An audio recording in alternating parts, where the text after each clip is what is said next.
তোমার নাম কি? আমার নাম মোহাম্মদ জাহিদ হাসান।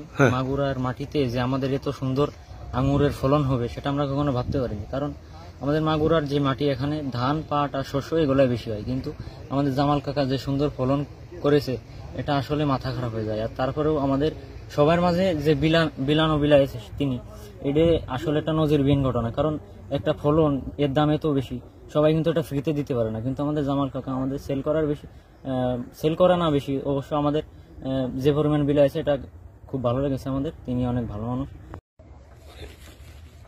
এই আঙুর বাগান আমরা করেছি, আমার দুলাভাই খাদুরা লেবুতলায় বাগান করেছে, তার দেখা দেখি আমরাও বাগান করেছি, জায়গাটা করেছিল, তারা কিন্তু 60টা গাছ এনে তা আমরা লাগাইছি, লাগিয়ে পরিচর্যা করে এখন তো দেখতেছেন আগামীবার ফল হয়েছে 10 মণ,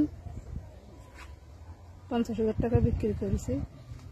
এবার আশা করতেছি 1.5 লাখ টাকা বিক্রি হবে, 2 লাখ টাকা বিক্রি হবে।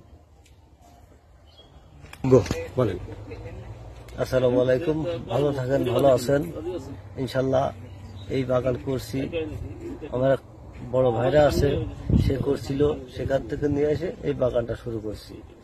গত বছর পরীক্ষামূলক 60টি গাছ লাগাইছিলাম, সেখান থেকে ইনশাল্লাহ 56,000 টাকা বিক্রি করছি। এবছরে তার থেকে 4 গুণ বেড়েছে। এতে দেখা যাচ্ছে ইনশাল্লাহ আনুমানিক 2 থেকে 2.5 লক্ষ টাকা বিক্রি হবে। আর এর সাথে 3,000 চারা করছি, এই চারাগুলোর দাম কমপক্ষে 5 লাখ টাকা আছে, এবং এরা যারা দেখতে আসবে তাদের হাতে হাতে বিক্রি হয়ে যায়। আর যদি কেউ বাগান করতে চায় তাদের সার্বিক সহযোগিতা দিয়ে এই বাগান তার করে দেওয়া হবে।